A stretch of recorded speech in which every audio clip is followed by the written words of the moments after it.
ಭಾರತದ ನಮ್ಮ ಸಂಪ್ರದಾಯದಂತೆ ಎಲ್ಲಾ ಶಾಲೆಗಳಲ್ಲಿ ಪ್ರತಿ ವರ್ಷನೂ ಮಾರ್ಚಲ್ಲಿ ನಾವು ಶಾಲೆಯ ಒಂದು ಕೊನೆಯ ಹಂತದಲ್ಲಿ ಶಾರದಾ ಪೂಜೆಯನ್ನು ಪ್ರತಿ ವರ್ಷವೂ ನಾವು ಮಾಡಕಂತ ಬಂದಿದ್ದೀವಿ. ಅದೇ ತರಹಾಗಿ ಈ ವರ್ಷವೂ ನಾವು 2025ನೇ ಸಾಲಿನಲ್ಲಿ ಶಾರದಾ ಪೂಜೆಯನ್ನು ಹಮ್ಮಿಕೊಂಡಿದ್ದೇವೆ. ಈ ಶಾರದಾ ಪೂಜೆಗೆ ಈ ಒಂದು ಕಾರ್ಯಕ್ರಮಕ್ಕೆ ಮುಖ್ಯಸ್ಥಿಕೆಯನ್ನು ವಹಿಸಿರುವಂತಹ ದೇವರಾಜ್ ಸರ್ ಅವರು ಬಂದಿದ್ದಾರೆ. ಅವರಿಗೆ ಸ್ವಾಗತವನ್ನು ಬಯಸುತ್ತೇವೆ.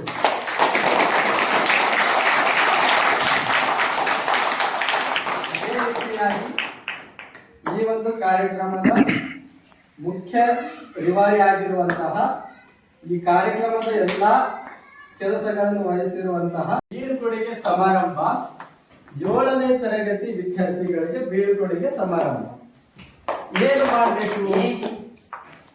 ಈಗ ನಮ್ಮ ಶಾಲೆಯಲ್ಲಿ 7ನೇ ತರಗತಿ ವಿದ್ಯಾರ್ಥಿಗಳು 7 ವರ್ಷ ತನಕ ಈ ಶಾಲೆಯಲ್ಲಿ ಓದಿ ಮುಂದಿನ ಶೈಕ್ಷಣಿಕ ವರ್ಷಕ್ಕೆ ಅವರು ಹೋಗಿದ್ದಾರೆ. ಅದಕ್ಕೋಸ್ಕರ ನಮ್ಮ ಶಾಲೆಯಿಂದ ಅವರು ಹೋಗೋದಕ್ಕೆ ನಾವು ಬೀಳ್ಕೊಡುಗೆ ಸಮಾರಂಭವನ್ನು 7ನೇ ತರಗತಿ ವಿದ್ಯಾರ್ಥಿಗಳಿಗೆ ವಹಿಸಿಕೊಂಡಿದ್ದೇವೆ. ನಮ್ಮ ಕಡೆಯಿಂದ 7ನೇ ತರಗತಿಯವರಿಗೆ ಒಂದು ವಿಶೇಷತೆ ಏನಪ್ಪಾ ಅಂದ್ರೆ ಅವರು ಮುಂದೆ ಚೆನ್ನಾಗಿ ಓದಿ ಒಳ್ಳೆ ಒಬ್ಬ ಅಧಿಕಾರಿಗಳಾಗಲಿ ಒಬ್ಬ ಆಫೀಸರ್ ಆಗಲಿ ಅಂತ ನಮ್ಮ ಒಂದು ಆಶಯ. ಈಗ ಈ ಒಂದು ಕಾರ್ಯಕ್ರಮಕ್ಕೆ ಪ್ರಾರ್ಥನೆ ಗೀತೆಯನ್ನು ಹಾಡಲಿಕ್ಕೆ 3ನೇ ತರಗತಿ ವಿದ್ಯಾರ್ಥಿನಿ ಅಂಜಲಿ ಅವರು ಬಂದು ಈ ಒಂದು ಪ್ರಾರ್ಥನೆ ಗೀತೆಯನ್ನು ಹಾಡಬೇಕೆಂದು ಪ್ರೇಮದಿಂದಲೇ ಸಲಹು ಮಾತೆ ನೀನು ಸನ್ನತಿ ಸೌಖ್ಯದಾತೆ ಅಂಧಕಾರವ ಓಡಿಸು ಜ್ಞಾನ ಜ್ಯೋತಿಯ ಬೆಳಗಿಸು. ಧನ್ಯವಾದಗಳು. ಅಂಧಕಾರವನ್ನು ತೆಗೆದು ಹಾಕಿ ಬೆಳಕನ್ನು ಮೂಡಿಸುವುದು ನಿಮ್ಮ ಒಂದು ಜೀವನದಲ್ಲಿ ಕತ್ತಲೆಯನ್ನು ಬೆಳಗಿಸಿ ಬೆಳಕನ್ನು ಚೆಲ್ಲುವಂತ ಒಂದು ಜೀವನ ರೂಪಿಸಿಕೊಳ್ಬೇಕಂತೇಳಿ ಈ ಪ್ರಾರ್ಥನೆಯನ್ನು ಹೇಳಿದ್ದಾರೆ. ಅವರಿಗೆ ಧನ್ಯವಾದಗಳು. ನಾಗರಾಜ್ ಸರ್ ಅವರು ಒಂದೆರಡು ಹಿತನುಡಿಗಳು ಹೇಳಬೇಕಂತೇಳಿ ಅವರಿಗೆ ಕೋರುತ್ತಿದ್ದೇನೆ. ಶಾರದಾ ಪೂಜೆ ಮತ್ತು ಬೀಳ್ಕೊಡುಗೆ ಸಮಾರಂಭ ನಮ್ಮ 7ನೇ ತರಗತಿ ವಿದ್ಯಾರ್ಥಿಗಳಿಗೆ ಏನಪ್ಪಾ ಅಂತಂದ್ರೆ ತುಂಬಾ ಇವತ್ತು ವಿಶೇಷವಾದಂತ ದಿನ. 7ನೇ ಕ್ಲಾಸ್ ವಿದ್ಯಾರ್ಥಿಗಳಿಗೆ ಸಾಕಷ್ಟು ನಾನು ಬಂದು 2 ವರ್ಷ ಅಲ್ವಾ, ಸುಮಾರಾಗಿ ನಾ ಬೈದಿದ್ದೀನಿ. ನಮ್ಗೆ ಒಬ್ಬೊಬ್ಬರಿಗೆ ನೆನಪಿನ ಶಕ್ತಿ ಸ್ಲೋ ಇರುತ್ತೆ, ಒಬ್ಬರು ತುಂಬಾ ಫಾಸ್ಟ್ ಇರುತ್ತೆ, ಒಬ್ಬರು ನಾರ್ಮಲ್ ಇರುತ್ತೆ ಮೆಮೊರಿ ಪವರ್. ಬಟ್ ನನಗೆ ಪಾಠ ಮಾಡಿದ ಆಗ್ತಿಲ್ಲ ಸಾರ್, ನನಗೆ ಅರ್ಥ ಆಗ್ತಿಲ್ಲ ಅನ್ನೋದು ಸ್ಕೂಲಾಗ ಮಾಸ್ಟರ್ಗಳಿಗೆ ಬೈದಿದ್ದು ಶಾಲೆಗೆ ಬಿಡ್ಬೇಡ್ರಿ ಅಂತ ಪರಿಸ್ಥಿತಿ, ಶಾಲೆ ಬಿಡಂತ ಪರಿಸ್ಥಿತಿ ಏನೋ ಮಗ ನಿಜವಾಗ್ಲೂ ಮಾತು ಕೇಳಿಸಿ. 7ನೇ ಕ್ಲಾಸ್ ಶಾಲೆ ಬಿಡೋ ಪರಿಸ್ಥಿತಿ ನಿಮ್ಗೆ ಏನಾದ್ರು ಬಂದ್ರೆ ಒಂದು ಮಾತು ನನಗೆ ಕೇಳಿಸಿ. ಓದೋದಕ್ಕೋಸ್ಕರ ನಾನು ನೆನಪು ಮಾಡ್ಕೊಳ್ರಿ, ನಾನು ಕ್ಲಾಸ್ ಸಾಕಷ್ಟು ಮಾತು ನಿಮ್ಗೆ ಹೇಳಿದ್ದೀನಿ. ಓದಕ್ಕೋಸ್ಕರ ಯಾವತ್ನಾಗ ಏನ್ ಬೇಕಾದ್ರೆ ಎಲ್ಲಿ ಕೇಳ್ರಿ ನೆನಪೈತಾ. ಆದ್ರೆ ನಂಗೆ ಒಂದೇ ಒಂದು ನಂಬರ್ಗಿತ್ತು ಅಷ್ಟೆ, ಶಾಲೆ ಬಿಡ್ಬೇಕು. ನೀವೇನಾದ್ರು ಓದಿ ಉದ್ಯೋಗ ತಗೊಂಡ ನಡು ರಸ್ತೆಯಲ್ಲಿ ನಮ್ಮೂರ ನೀವು ಬಂದು ಇಳಿದಿರೋದ್ರ ಒಂದು ಅಧಿಕಾರಿಗಳಾಗಿ ನಮ್ಗೆ ಹೆಸರು, ನಮ್ಮ ಶಾಲೆಗೆ ಹೆಸರು, ನಮ್ಮ ತಂದೆ ಗುಡ್ಡದ ಹೆಸರು, ನಿಮ್ ತಂದೆ ತಾಯಿಗೂ ಹೆಸರು. ನೀವೇನೋ ಸಮಾಜದಲ್ಲಿ ಕೊಡ್ತಾರೆ. ಈಗ ಶಾಲೆ ಬಿಟ್ಟಿದ ತಕ್ಷಣ ನಾನು ಬೈಕ ತೊಡಾಡ್ತೀರಿ ನೀವು, ಹೌದಲ್ಲ? ಅತ್ತ ಬರೇ ಬೈದಿದ್ದ ಬರೇ ಹೊಡಿತಿದ್ದ ಏನೇ ಮಾಡಿದ್ರು ಕೂಡ ನಿಮ್ಮ ಮುಂದಿನ ಒಳ್ಳೆ ಜೀವನಕ್ಕೋಸ್ಕರ ನಾವು ತಲೆಗಿಟ್ಟಲ್ಲ ಕೆಲಸ ಮಾಡಿರ್ತೀವಿ ಹೊರತು. ಯಾಕಂತಂದ್ರೆ ಇಲ್ಲಿ ನಮ್ಮ ವಿದ್ಯಾರ್ಥಿಗಳು ನಮ್ಮ ಜೊತೆಗೆ ಹೆಂಗಿರ್ತಾರೋ ಇಲ್ಲಿಂದ ಬೇರೆ ಶಾಲೆಗೆ ಹೋದಾಗ ಅಲ್ಲಿ ಆಗ್ತಕ್ಕಂಥ ಅನುಭವ ಹೆಂಗಿರುತ್ತೆ, ಆ ಶಾಲೆ ಹೆಂಗಿರುತ್ತೆ, ಅಲ್ಲಿನ ಪರಿಸರ ಹೆಂಗಿರುತ್ತೆ, ಅಲ್ಲಿನ ಜನ ಹೆಂಗಿರ್ತಾರೆ ಅನ್ನೋದನ್ನ ಇಲ್ಲಿ ಚುಚ್ಚು ಯಾರು ನಾವು ಮನವರಿಕೆ ಮಾಡಿದ್ವಿ. ಆ ಕಾರಣಕ್ಕಾಗಿ ಕನಸು ಕಾಣ್ರಿ, ನಿಮ್ಮನ್ನ ನಂಬಿಕೆಲ್ಲ ಸಾಕಷ್ಟು ನಿಮ್ ತಂದೆ ತಾಯಿಗಳು ಸಾಕಷ್ಟು ಕನಸು ಕಾಣ್ತಿರ್ತಾರೆ. ಸಾಕಷ್ಟು ರೀತಿಯಲ್ಲಿ ಅವ್ರಿಗೂ ಒಂದು ಆಸೆ ಇರುತ್ತೆ, ನನ್ನ ಮಗ ಪೊಲೀಸ್ ಆಗಬೇಕು, ನನ್ನ ಮಗ ಲಾಯರ್. ತಂದೆ ತಾಯಿಯ ಆಸೆ ಈಡೇರಿಸೋದು ನಮ್ಮ ಮಕ್ಕಳು ಕರ್ತವ್ಯ ಅಂದ್ರ ಹೌದಲ್ಲ? ಮತ್ತೆ ಈಗ ಜಾತ್ರೆ ತೇರು ಪರಿಸರ ಅಂತ ಬಂದು ಶಾಲೆ ಬಿಟ್ಟು ಹೋದಾಗ ನಮ್ಮ ನಾಳೆ ಮುಂಚೆ ಅದೇ ಜಾತ್ರೆ ಪರಿಸರ ನೀವು ಪಿಪಿ ಬಳೆ ಅವು ನಾಳೆ ಮುಂಚೆ ಅದೇ ಜಾತ್ರೆಗ ಆ ಪ್ಲಾಸ್ಟಿಕ್ ಸಾಮಾನು ಮಾಡ್ಬೇಕಂತ ಅಂತ ಪರಿಸ್ಥಿತಿ ಬರಬಾರ್ದು. ಜಾತ್ರೆ ತೇರು ಪರಿಸರ 3 ಬರ್ತಾವಪ್ಪ. ಶಾಲೆ ಪ್ರತಿ ದಿನ ನಿನಗೆ ಹೊಸದನ್ನು ಕಲಿಸು. ಶಾಲೆಯಲ್ಲಿ ಪ್ರತಿ ದಿವಸ ಒಂದೊಂದು ಅನುಭವ.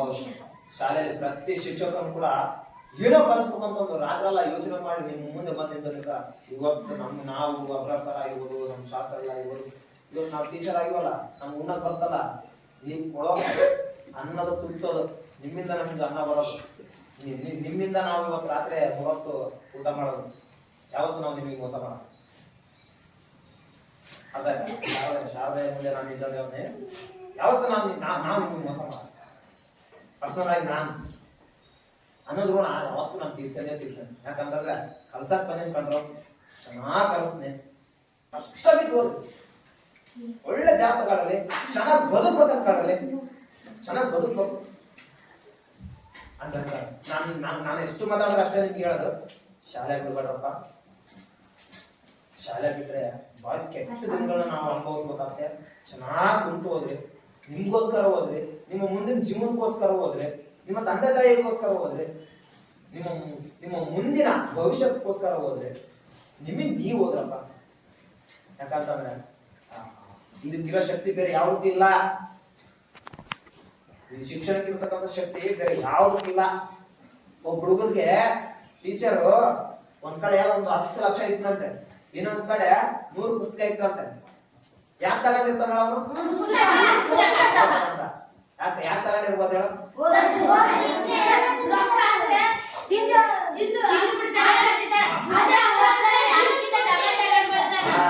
ಈಗ 10 ಲಕ್ಷ ಎಷ್ಟು ವರ್ಷ ಜೀವನ ಮಾಡ್ತಿದ್ರಾಗ ಮಿನಿಮಮ್ ಒಂದು 5 ವರ್ಷ 10 ವರ್ಷ ಅದೇ ಪುಸ್ತಕ ಓದು, ಅದೇ ಆ ಪುಸ್ತಕ ಓದಿ ಒಂದು ಉನ್ನತವಾದಂತ ಉದ್ಯೋಗಕ್ಕೆ ಹೋಗಿ ಅಂತ 10 ಲಕ್ಷ ಅಲ್ಲಪ್ಪ ಕೋಟಿ ಸಂಪಾದನೆ ಮಾಡ್ತೀವಿ. ಉದ್ಯೋಗಕ್ಕೆ ಹೋದ್ರೆ 1000 ಅನ್ನ ಸಿಗುತ್ತಲ್ಲ. ಈ ತರ ಇರುತ್ತೆ ನಮ್ಮ ಮನಸ್ಸೆ. ಅರ್ಥ ಆಯ್ತಾ? ನಾವು ಉದ್ಯೋಗ ಶಾಲೆ ಬಿಡ್ಬೇಡ್ರಿ, ದೇಶ ಹೇಳ್ತದ್ರಿ.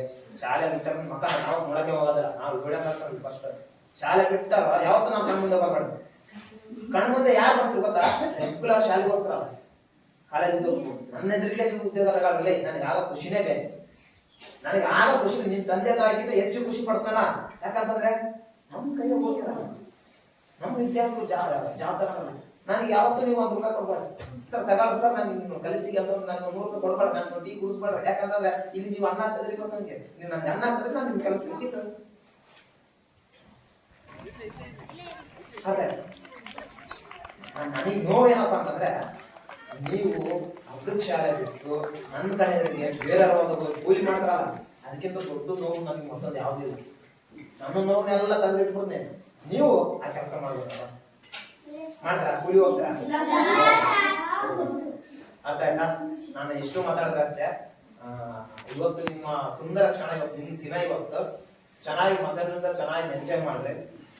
ಎಷ್ಟೇ ಎಂಜಾಯ್ ಮಾಡ್ರಿ, ಎಷ್ಟೇ ಆಟ ಆಡ್ರಿ, ಎಷ್ಟೇ ನೀವು ಇದು ಮಾಡ್ರಿ, ಅದನ್ನ ಮಾತ್ರ ಕೈ ಕೊನೆ ಅಸ್ತ್ರ. ಅದು ನಮ್ದು ಕೊನೆ ಅಸ್ತ್ರ. ಎಲ್ಲಾ ಸಂಬಂಧಿಕರು, ನೆಂಟರು, ಫ್ರೆಂಡ್ಸು, ಬಂಧು ಬಳಗ ಎಲ್ಲಾರ ಕೈ ಬಿಟ್ರು ಅದು ಓದೋದಕ್ಕೆ ಶಿಕ್ಷಣ ಇಲ್ಲ.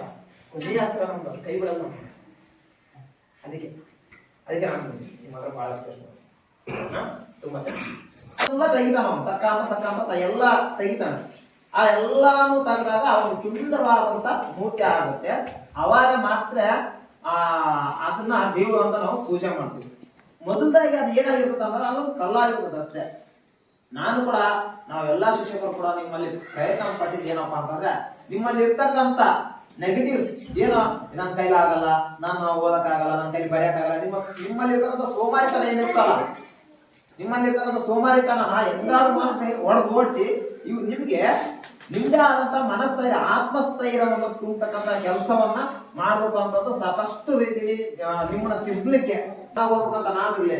ಅವ್ರಿಗಿಂತ ನಾನ್ ಚೆನ್ನಾಗಿ ಓದ್ಬೇಕು, ನನ್ಗಿಂತ ನೀವು ಚೆನ್ನಾಗಿ ಓದ್ಬೇಕು, ಈ ಒಂದು ಬಾಂಡಿಂಗ್ ಇರ್ಬೇಕು ನಿಮ್ಮ ಹತ್ರ. ಯಾವಾಗ ಓದೋದ್ರ ಕಡೆಗೆ ಗಮನ ಇರಲಿ. ಒಂದು ಅಯ್ಯೋ